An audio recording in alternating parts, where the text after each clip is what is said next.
own agri farm plot at just rupees 3,70,000 at Sahasra Gardens, Bibinagar, Hyderabad. వర్షం కారణంగా అసెంబ్లీలో YCP అధినేత YS Jaganmohan Reddy ఛాంబర్లోకి నీరు చేరడం ఏపీలో ఇప్పుడు సంచలనంగా మారింది. భారీగా ఖర్చు చేసి నిర్మించిన అసెంబ్లీ భవనంలోకి వర్షపు నీరు రావడం వెనుక పెద్ద కుట్ర ఉందని సాక్షాత్తు స్పీకర్ కోడెల చెప్పడం హాస్యాస్పదంగా మారింది. అసెంబ్లీలోకి నీరు ఎలా వచ్చిందనే దానిపై ఏకంగా సిఐడి అధికారులు రంగంలోకి దిగడం మరీ విడ్డూరం. ప్రభుత్వ ఆధీనంలో ఉన్న అసెంబ్లీలో ఎవరో కావాలనే పైపులు కోసారంటూ ప్రభుత్వం కుంటి సాకులు చెబుతోందని, భవన నిర్మాణంలో లోపాలను కప్పిపుచ్చేందుకే ప్రయత్నిస్తోందని వైసీపీ మండిపడుతోంది. అంతర్జాతీయ స్థాయిలో రాజధాని నిర్మిస్తామని గొప్పలు చెప్పుకుంటున్న చంద్రబాబు ప్రభుత్వ వైఫల్యం ఒక్క వర్షంతో బయటపడడం గమనార్హం. నిజంగా అసెంబ్లీలో ఉన్న పైపులను ఎవరో వ్యక్తులు కోసేసి ఉంటే అక్కడ ఉన్న సిబ్బంది ఏం చేస్తున్నట్లు అనేది పలువురు సంధిస్తున్న ప్రశ్న. ఈ వ్యవహారంపై వైఎస్ఆర్ కాంగ్రెస్ పార్టీ ఎమ్మెల్యేలు తీవ్రస్థాయిలో విరుచుకుపడ్డారు.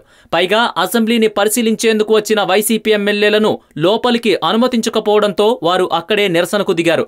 నిర్మాణ లోపాల్ని కప్పిపుచ్చుకునేందుకు ప్రభుత్వం కొత్త నాటకానికి తెరలేపిందంటూ వారు ఆరోపణలు చేస్తున్నారు.